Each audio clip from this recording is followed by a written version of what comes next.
Hello, hello! Kumusta kabayan? Welcome to Pinoy On Board, your passport to stories, insights, and adventures of Filipinos thriving abroad. From inspiring tales to tips and trends, we're here to keep you connected wherever you are in the world. Kaya, tara na! Sakay na! All right, good morning, everybody. To our viewers, here with us today is Mr. Kylie Vilbar. Kylie in the house. Hello! Alright, batiin mo yung mga friends mo na nanonood sa ngayon. Bisaya, right? Bisaya. Bisaya, Tagalog, Hello, English. Go. everybody. Maayong adlaw kaninyong tanan, especially sa akong mga friends, families, if you're watching. Hello, everyone. I'm here. Artista na. Yeah, artista na siya. Right, yeah.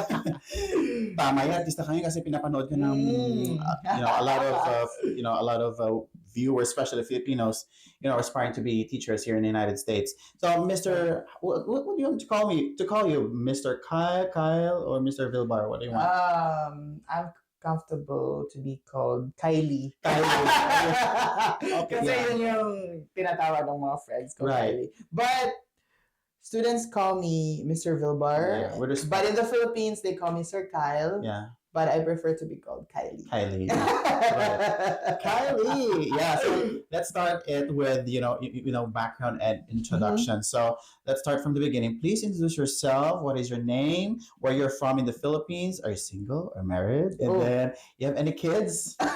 And how did the journey to becoming a teacher start for you? Yeah. Go. My name is John Kyle B. Vilbar. Included ba yung age? Hindi naman. Depende sa'yo. Yeah. I am from Cebu. Hello, mga Cebuanos. Pitsenyor. Oh yeah, that's right now. Yes, Sinulog. Mhm. Single or married? Single. Para na paisip. Para single or taken. O kaya baka nanonood siya meron ka pala doon sa Pinas. Single. And then walang anak. Walang anak. Walang anak. Pinapatawa lang kita. And how did the journey to becoming a teacher start for you? Like a teacher in the Philippines, how did it start for you?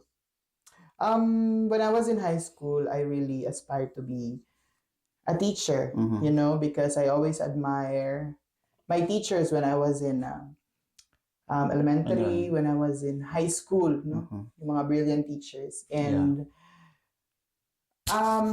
it so happened also that I have a scholarship Mhm. grant in the school that I was in high school. So I think it was really the time, and it's the universe calling me to be one. So gano'n, naging teacher ako, and inaspire ko din naman. So I finished my college.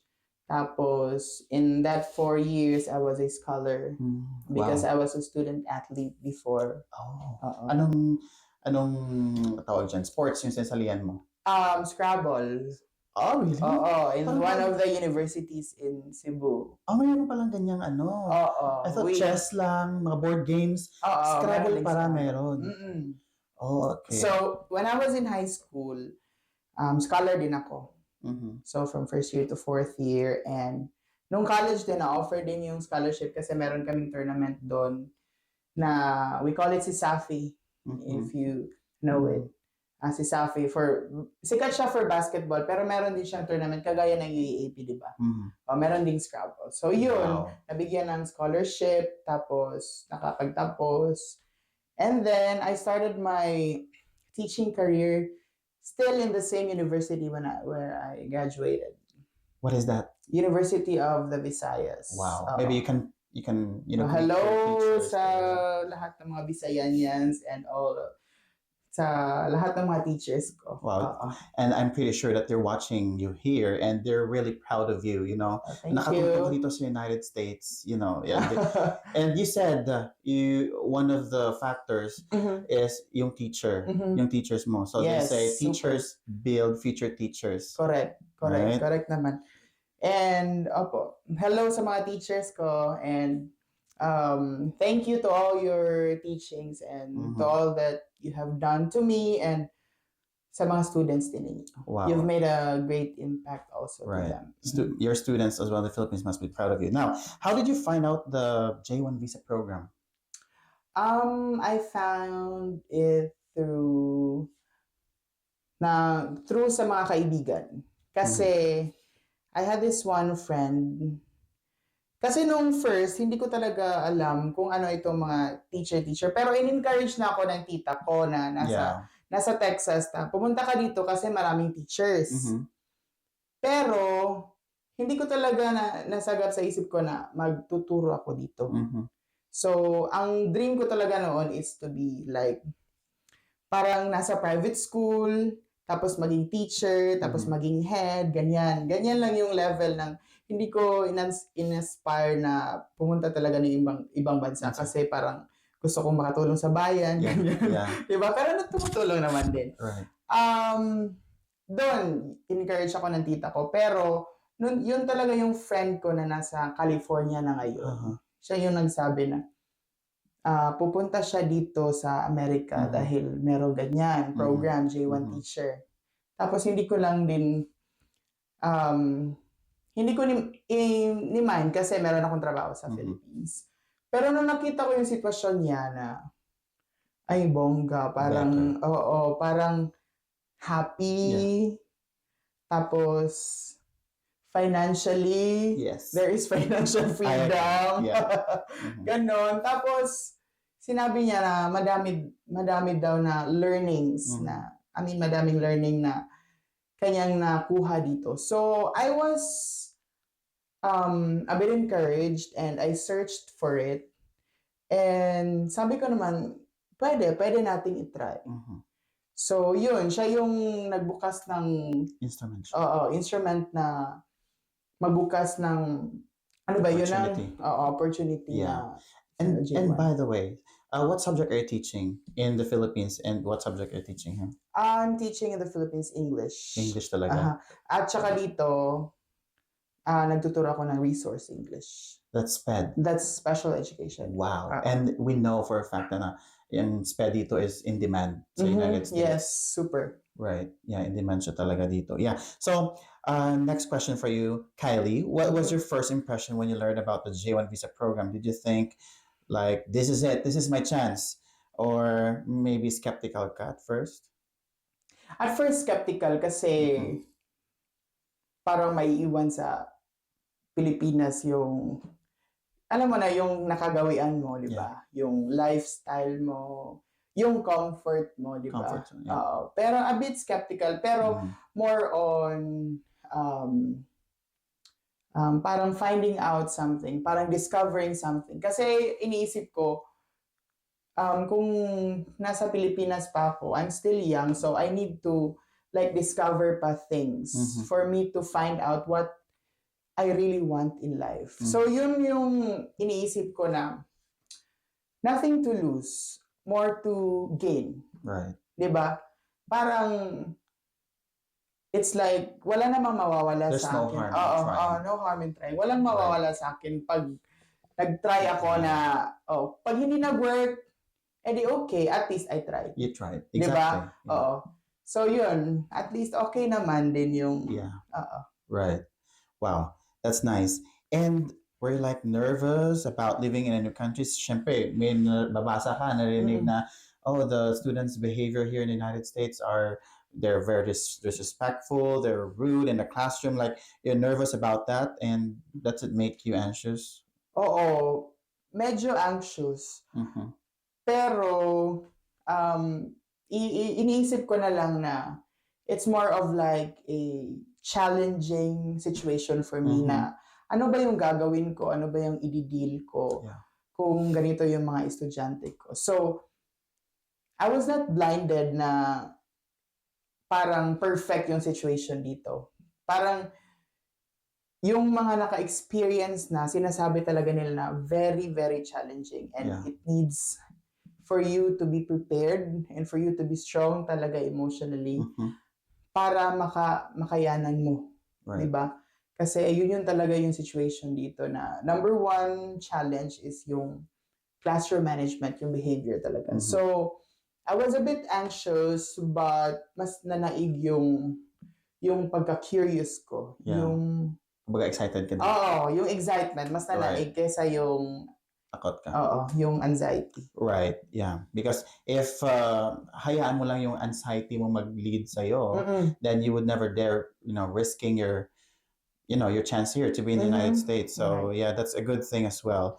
And what did your friends and family think about your decision to teach here? Did they like, sa tingin nila, ano ba yan? Like, nababaliw ka na? Or baka gusto mo lang mag-try ng adventure? What did they think about it? Parang gusto nila. So gusto talaga. Parang sabi ng papa ko, kailan ka ba gagaya sa mga friends mo? Kasi yung mga friends ko, pumupunta sa bahay, tapos parang J1 sila lahat. Tapos ako lang yung hindi. Okay. Tapos sabi ng papa ko, kailan ka ba pupunta sa... Both your parents, parang pinupush ka talaga. Ay, yung papa ko lang kasi wala na si mama. Okay. Yeah. So, yun. Yun talaga si papa. Tapos, hindi naman parang ginaganyan. Pero parang in-encourage lang ba na? China-challenge. Oo, china-challenge na kumaya ka sa mga friends mo, ganyan. Thanks to Papa. Papa. Pero sabi ng mga kaibigan niya, hoy, huwag mong ganyanin yung parang anak mo kasi hindi madali, di ba? Parang gusto lang niya na, Kailan kayo magkakapatid? 3. Ako lang isa. Mag-isa. Pero yung mama ko talaga nagpo-push sa akin, nakanong ka, Liz, di ba? Ako lang mag-isa, pero pinupush na ako.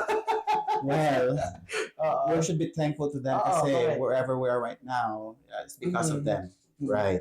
So, ito, if you had to describe your emotions on the plane to the US in one word, what would it be? Nung time nagbabiyahe ka na papunta ng US, ito na talaga yung araw na mahihiwala ako sa family ko. Di ba may mga ganun tayong mindset? Yung iniisip ko is gratefulness. Oh, wow. You're positive. Grateful. Yeah. Kasi, last year, kasi in-aspire ko talaga maging J1. Nung January 2024, meron ako interview sa Manila, taga Cebu ako. Tapos pumunta ako ng Manila. Tapos parang three interviews for 3 schools. Tapos reject lahat. Oh my. Tapos sabi ko, ay, baka hindi pa ito yung time na binigay. So, wala lang. Nag-search pa rin ako ng schools. Tapos, pag-search ko ng schools, may binibigay sila ng requirements. Tapos, ganyan, schedule ng interview. So, it just started like year 2023? Oo, 2023. Tapos, 2024, nag-apply ako. Mga January kasi yung hiring. Tapos, wala talaga. Until April tsaka May, wala talagang tumawag or ganyan. So, sinabi ko na lang na, okay, baka next year. Tapos, nung nilet go ko na yung lahat ng mga ganun, may dumating, parang may schedule na interview. Tapos, ora-orada, doon na, agad. Tapos, sinabi ko na, I'm so grateful na pag i-let go mo talaga yung lahat ni Lord, parang ibibigay sa'yo. Parang it's not in your hand. It's in my hand. So, yun lang. Grateful ako na binigyan ako ng opportunity. #grateful. Grateful. So, when you're on the plane, you're really grateful. Correct. Pero, what was your experience? I mean, how long yung biyahe dito? For those who are curious na, if they're traveling from Philippines to United States, how long will it take you to reach here? From Cebu to Taiwan, 2 hours yun. Anong airline ka? Starlux. Iba-iba yung mga airlines na yun natin. Kanina may ANA Airlines, may Iba Airlines, may Korean Starlux. Okay. Tapos, from Taiwan, nag-layover ako ng mga 30 minutes to 1 hour. Tapos, going to LA, 11 hours. So, that's 14 hours. 14? At least 14 lang. Ilan nga? 28, 30 hours. Kasi may Tapos, nag-layover sa LA. Tapos, sa Las Vegas na. Okay. So, thank you sa idea mo. And then, did you prepare initially, like when you were in the Philippines, like did you prepare yourself mentally? And then did you study the culture here? Did you study some slang words? Hindi. Hindi. Dito na Meron talaga. lang akong mga nabasa, pero hindi talaga yung inaral ng inaral. Mm. Gusto ko lang yung parang i-discover ko lang. Oo, dito na. Oo, dito na. Oo. Right. Nagbasa, pero hindi talaga yung kasi iba talaga yung practical, di ba? Exactly. Iba yung experience mo, I'm sorry, on hand talaga with Yeah. the students. Mhm. So, yun. Yeah. So tama naman. Now, let's go to your teaching experience in the US. So Mhm. earlier we were talking about like preparation going here. So now, since you are here sa United States, can you walk us through or describe your first day in the classroom? Was it everything you imagined, or did you immediately think na mas mahirap talaga dito kumpara sa Pilipinas? Ini-imagine ko yung worst case scenario. Mhm. Oo, yung worst talaga na situation, iniisip ko na ma-experience ko sa classroom. Mhm. Yun yung parang dapat na ma-visualize ko. Mhm. So nung pagdating ko ganyan, hindi naman yung worst Mhm. yung na-experience ko sa classroom, pero akala ko handa ako sa worst. Oo.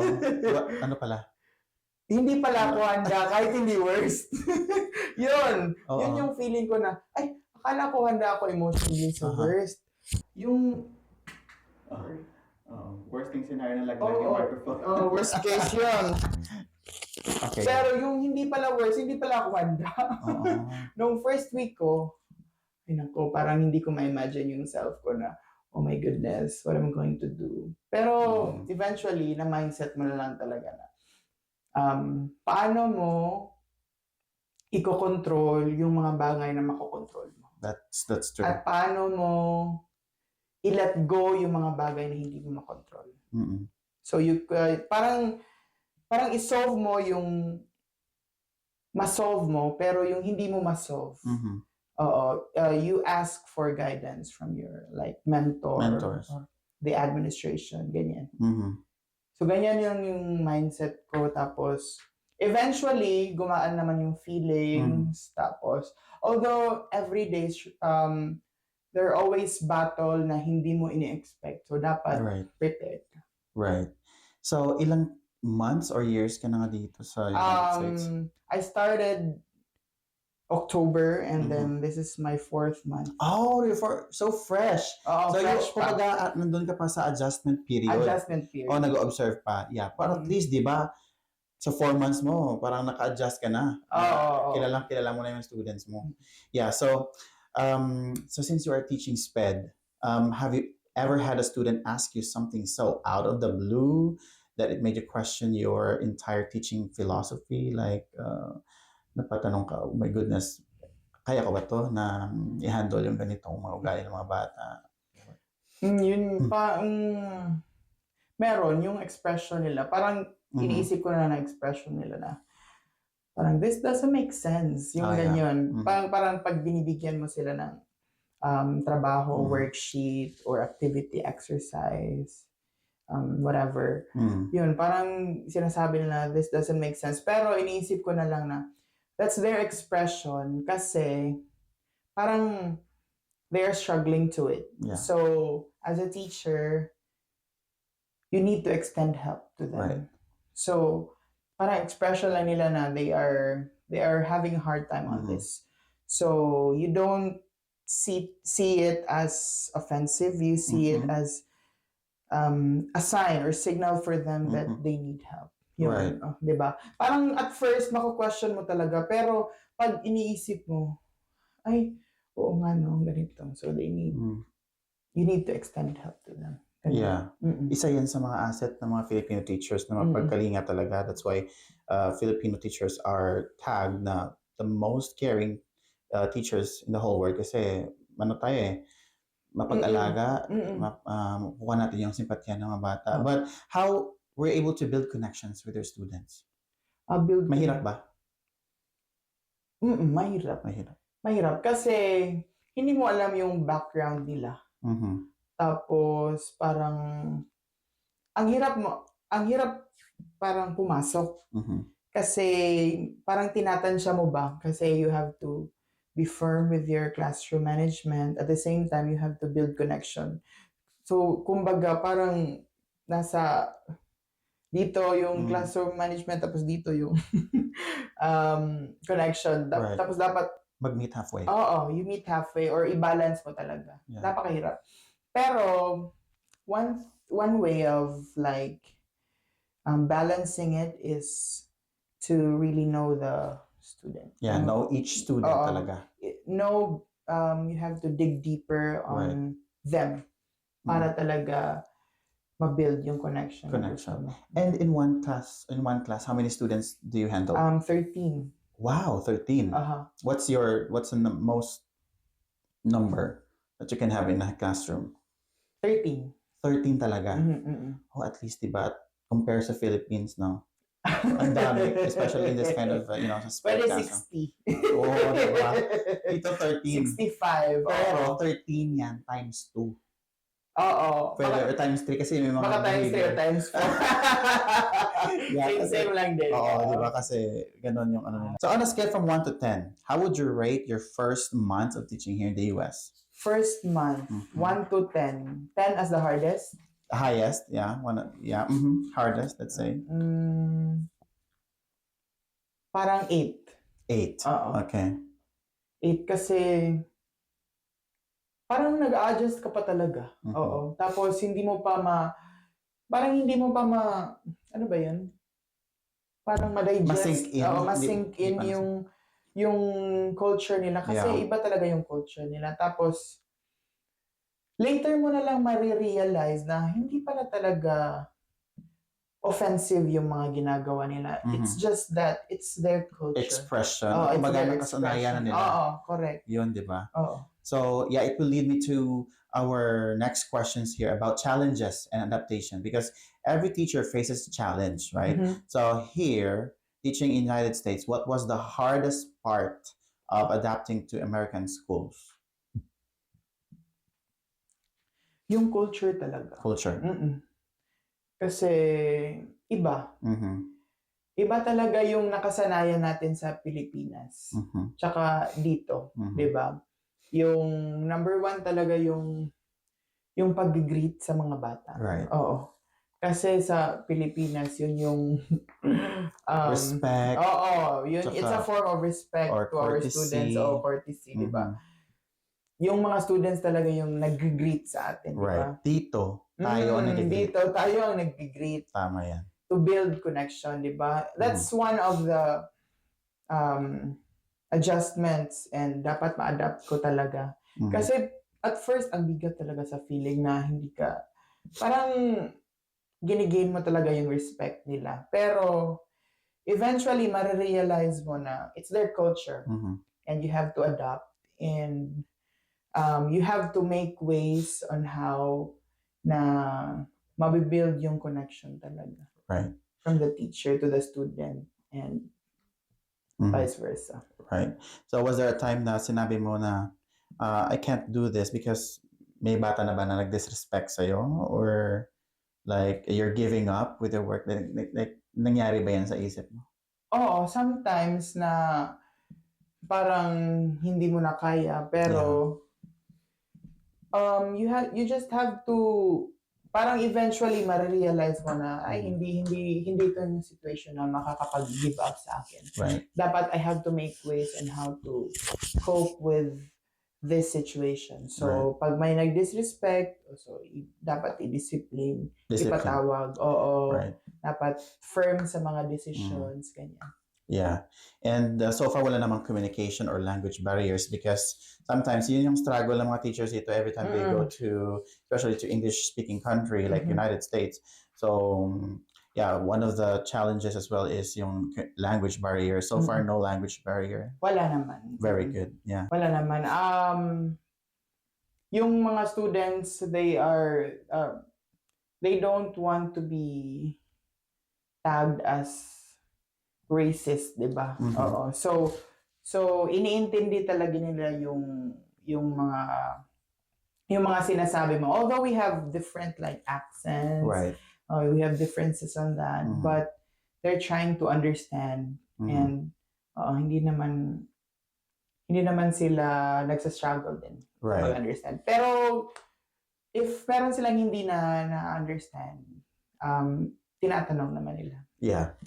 So far may na tutunan din sila sa na new na culture or let's say words from Filipino words. Tinuruan mo sila. What are those? Yung kumusta. Kumusta? Like how are you? Simple lang. Yeah. Like one of my students asked how are you in the Philippines? Mhm. And I said kumusta? And then he said kumusta, Mr. Vilbar? Yeah. I'm good. Ganon. Tapos good morning, magandang umaga. Yeah. Tapos ganyan. Tapos I sometimes I include in my lesson mga different places sa atin. Doon. At least alam nila Right. yung mga tourist spots na Yeah. mayroon na. So how Pilipinas. what were the reactions upon looking those pictures? Oh, that's quite yung different mga here tourist because spots, yeah. So, they were shocked because they didn't think that it was very beautiful, like Boracay Island.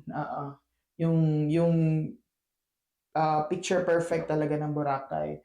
Tapos um yung Mayon volcano, Perfect tapos cone shape. perfect cone shape. They were amazed by Mhm. that and they said they wanna come to the Philippines. Tapos yun, at least they know na meron mga beautiful places sa ating bansa. Yeah, at least in your 4 months dito, Mm-mm. marami ka nang na-introduce sa kanila na kakilala mo ang Pilipinas, kung ano yung mga sikat doon na mga tourist spots, and then mga words. Meron ako isang bata nga she asked me, how are you in the Philippines? So, how do you say that? How are you in the Philippines? I just said, mabuhay. That's quite different. So, yeah, I know. Because kumusta, it's a Spanish word. So, they do understand that. But, do you plan to bring any because in J1 you have to set up a cultural exchange activity to your students. So do you have anything in mind na dadalhin mo na activity sa kanila to experience? I want my students in the Philippines to meet and to have a conversation with my students That's here good. in the USA. Yeah, at least. At least they have they can share virtually the culture from the Philippines and the culture from the culture here in the United States. So Yeah. I think that's one cultural event Mhm. that is very significant to my students here in the United States. Yeah, very good. At least ma-share nila yung mga culture. Right. Yeah, it's also part of our program to exchange culture, and then they can have conversation right there. So, punta naman tayo so you're sharing this culture, your Filipino culture to your students. So was there a particular American food or drink that you found yourself obsessed with? Like napupunta ka dito? Food. You've been to how many states for your 4 months? I've here? been to Arizona, California, Wow, ang dami. Nevada, Texas, apat pala. Apat. Wow, it's like each month you're visiting one state. So in 50 months, you're gonna fulfill the 50 states. 50 states. Yeah. Hopefully. Let's pray So for that. so far, ano nagustuhan mo sa kanilang food? Food.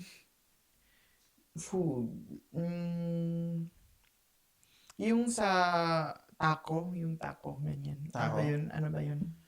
What you call that? Mexican restaurant. Yeah. Mm. Burrito. Burrito. Burrito. Yun yung nagustuhan mo. Yung hard shell or yung soft shell? Yung soft. Yung soft. Yun yung burrito. Drink. Parang more to soft drinks naman. Oh, wait, speaking ng soft drinks. Kasi may narinig ako na maraming teachers na sabi na iba talaga ang lasa ng soft drinks or ng soda dito sa United States compared to the Philippines. Like the Coke. Is it different? Like, I mean, I'm not really into soda, but I can tell. No. Same lang. Same lang. Oo. Especially yung can. Pero pag yung bottle, iba. Ano? Yeah. Oo, yung bottle. Oo, Iba yung talaga. bottle. Mhm. Yung can. Okay, now let's go to this question. What's the most unexpected cultural shock you've experienced during your stay here, and how did you handle it? Cultural shock. Na-culture shock ka nung punta? yung yung sa situation na talaga yung classroom, Mhm. yung mga behavior ng bata, yun Okay. talaga yung nagpa-shock sa akin. Oo, yun. Kasi hindi ko, parang as what I've said, in-expect ko yung worst, pero yung emotion ko, hindi ko masyadong na prepare. Mhm. Yun. Okay. All right. And now, what's one American tradition or custom you've grown to love so much, and you think you'll be taking it home with you? What is that American custom or tradition? Um, yung Thanksgiving. Thanksgiving. Oo. Mhm. Kasi parang in-express talaga yung mga things na thankful ka. Mhm. Tapos sa atin parang hindi tayo expressive Yeah. sa mga bagay na nangyari sa atin, Mhm. di ba? So, yun. You have to express your gratefulness. Kasi dito, di ba, Thanksgiving, meron talaga Thanksgiving Day. Thanksgiving. Yeah, and then sa atin, sa church tayo nagpa-Thanksgiving Oo, every oo, Sunday. oo. Parang iba naman sa atin eh. So Mm. dito, yun yung nagandahan mo. Oo, culture yun yung nila naganda. also. Yung in-express talaga nila na how grateful they are, Yeah. how thankful they are. Yun. And then may turkey. May turkey, Oo, ganyan. Hindi mawawala yung turkey. Hindi mawawala sa yung turkey, pagkainan. oo. Counterparts nung sa atin, inasal, Lechon lechon. manok. Oo, Or lechon lechon baboy. manok, or lechon baboy, di Yeah, ba? so Oo. turkey talaga yung bida. Mm-mm. Right. Now, punta tayo kay Lisa, personal growth and reflection mo dito. So alam ko na you had 4 months pa lang Mhm. dito, but I know meron ka ng personal reflection and then nag-grow ka din dito. Mm-mm. So, do you think you've changed as a person and as a teacher here when you teach here abroad? Oo, parang mas na-widen yung perspective mo Mhm. about culture. Kasi iba-iba talaga yung culture sa Philippines at Yeah. sa US. What else? Isa din yung dapat maging matapang ka sa buhay. Yeah. Maybe that's a lesson about yourself, right? Oo, Na maging oo. matapang. In my J1 journey, Mhm. parang na-witness mo talaga yung bravest version of yourself. Yeah. Na parang sa Pilipinas, nandun naman yung pamilya mo, di ba? Na Right. kapag nalungkot ka, meron kang outlet. Mhm. Pero dito, parang maliit lang yung outlet mo na i-out yung feelings mo, di ba? Na pag frustrated ka, pag frustrated ka, pag sad ka, pag Mhm. ganyan, di ba? Yeah. So, mamimit mo talaga yung bravest version, strongest Right. version mo Mhm. dito. So, that's one of the lessons and reflections na Right. meron ako ngayon. Also, tanong ko din, what has been your biggest sacrifice during your time here in abroad? And what has it taught you about resilience and growth? Biggest sacrifice. Mhm. Yung sakripisyo na mawala hindi malapit sa pamilya. Yun yung sacrifice na Yeah. na talagang feeling ko yung greatest na sacrifice. Kasi knowing Filipinos, we are Oo. family-oriented. Right? Correct. Yeah. Diba? Gusto natin sama-sama talaga lahat. Mhm. Pero ngayon, hindi na magsama-sama. Pero in the future, diba? Right. Oo. At least, you're giving your family, better life, Mm-mm. convenience, or they're more comfortable right now than before. So at least knowing those, so you are, you're motivated as well. Yeah. Encouraged to help them. Yeah. So far, what do you miss most about your home country while living here in your 4 months? Ano na-miss mo? Back then? Na-miss ko, number one, na-miss ko yung mga kasamahan na Coworkers? co-workers Mhm. sa even private tsaka public school kasi parang comfortable na ako sa kanila. Tapos, marami na ding pinagdaanan. Mhm. So, yun yung na-miss ko, yung mga coworkers, colleagues, friends, Yeah. ganon. At saka yung way, yung comfort life, comfortable life na meron ako sa Pilipinas na, Yeah. ayun, comfortable ka lang. So, dito sa US, parang, parang, naghahanap ka talaga ng, Diba? oo, Ibang discomfort. level na. Oo, ibang level. Oo, yung parang, oo, Ibang level, pero worth naman yung... worth naman yung experience. Yeah. Kasi pag hindi mo i-discover, parang, at the end, parang magre-regret ka lang, di ba? Right. You never try it, Oo. and then you regret. One of the greatest lessons nga, di ba, na Yeah. yung mga nasa parang papunta na, di ba? Yung greatest regrets nila is hindi nila Yeah, tinry. like, yeah. Dapat i-try mo. Pag hindi mag-work, hindi mag-work, di ba? Right. At least you never regret your decision na pumunta dito, right? Gawin mo yung mga gusto mong gawin. That's right. And then bata ka pa, and then you still have there's a lot in store for you.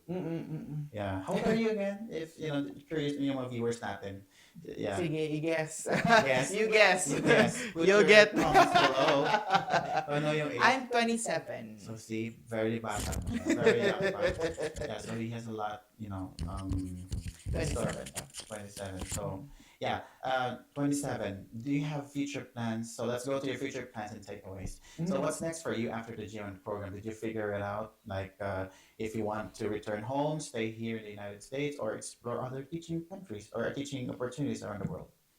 I'll be staying home for 2 years. And I'll figure it out if I'll still teach abroad or just stay in the Philippines. Yeah. In that 2 years, that will be the deciding years. Kung mag-abroad ba ako for the rest of my life or I will be staying in the Philippines.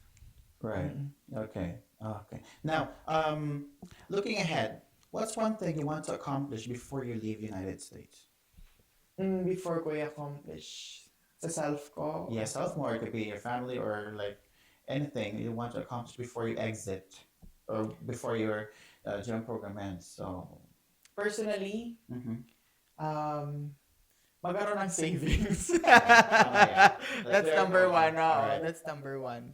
Magkaroon ng savings. Yeah. Tapos, number 2, hopefully, while I'm on my J1 journey, I could finish my doctorate degree. Kung merong online school, I'm still looking for it. Right. So, kung may Maraming online schools or online courses na nag-o-offer ng doctorate degree, why not? So, yun. And number 3 is yung ma-improve, yung may evaluation talaga na-improve yung way of teaching ko dito. Yeah. Because you know what? When you have that certificate or like, even the experience na nakapag-teach ka abroad and you have that certification, evaluation. So, malaking bagay yan sa pag-apply mo sa ibang schools if you are in the Philippines. Like, malaki yung weight if you include that in your resume. Yeah. So, if you could give one piece of advice to someone considering the J1 program, what would it be? Advice. Sa mga viewers natin. Yeah, what would advice? Try. Give it a try. Always give it a try. Diba? If it doesn't work, then give another try. No? Yeah. Yun lang yung mantra ko sa buhay na pag gusto mo yung isang bagay, why not? Gawin mo. I-try. And then pag hindi, mag-work, hindi. Pero pag gusto mo talaga yung bagay, i-try mo again. There's no harm in trying. #try. Yeah, so yeah, that's very good because you try and try until you succeed nga. Yeah, right. So now, punta naman tayo. We're done with the, with the heavy questions, about the experiences. Punta tayo sa fun and light-hearted questions now. It's Fast a talk? fast talk. Okay, Nights on, okay. nights off. Excited. Just kidding. Iba Kuya Boy pa tayo na segue dito. But no, it's more on, personal. And yeah, have you ever had a teacher fail moment that, nakatawa ka? Like, what was your funniest experience so far in your 4 months? Funniest moment. Mm-hmm. Um,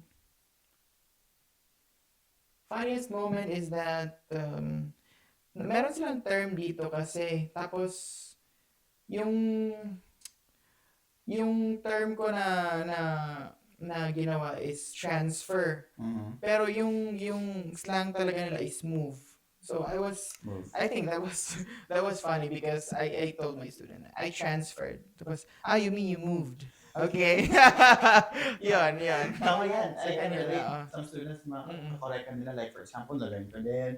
Like, sa Pilipinas, na-use tayo na, okay, exchange papers Ah, class. So, they don't understand it here. Like, Mm-mm. you say, switch papers. ah, Yeah, turn in instead of submit your papers. You turn in your papers. So, di ba, marami tayong, at nakakatawa, minsan students talaga yung nagpo-correct sa akin. Okay, anyway.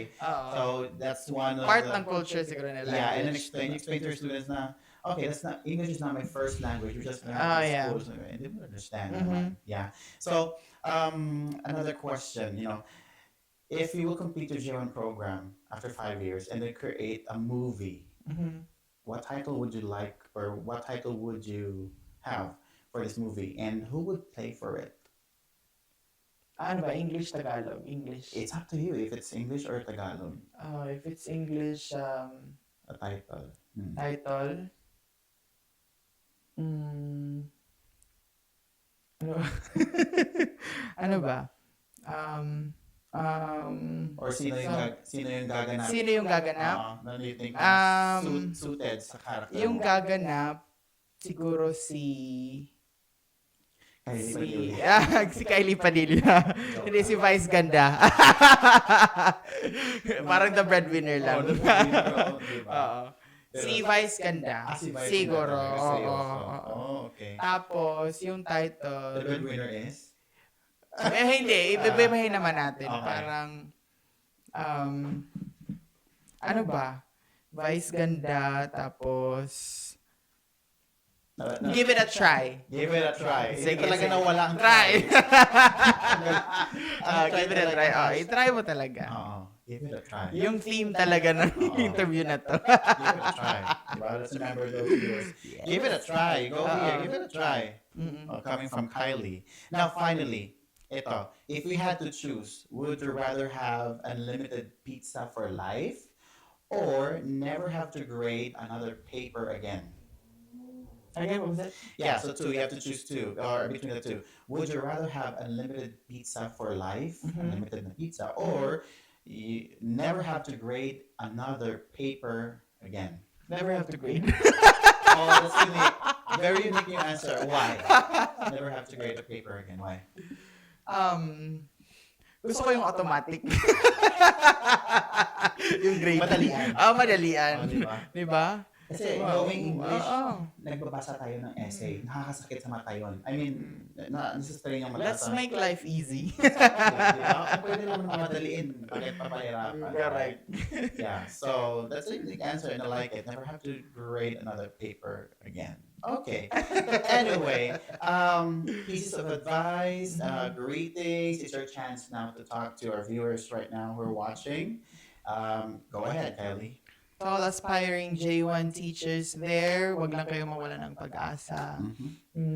Go with your dream. Tapos, always trust in the Lord's plan. Alright. Pag ibibigay talaga. If You it's- just let go of all of the things that you're thinking. Tapos, mag-pray lang. Right. Always. Yeah, pray. That's very important. Pray. Viewers, pray and don't forget God. And anyway, thank you so much for accepting. Thank you. Pinoy on board. Thank you. And hope you can inspire a lot of aspirants who are watching us right now to fulfill their American dreams. Yeah. So again, thank you so much. Thank you so Kylie. much for inviting me. Of course. My pleasure. And then also would like to thank sponsor Gold Lark Staffing. Yeah, and also to the family, Mr. Patrick Villavert and Miss May Villavert for this opportunity na maka-interview tayo at saka for this wonderful setup. And then, yeah, they're celebrating right now their wedding anniversary. So, Happy anniversary! Hey! And makita-kita tayo muli, viewers. Pinoy on board. Let's see you next time. Bye-bye.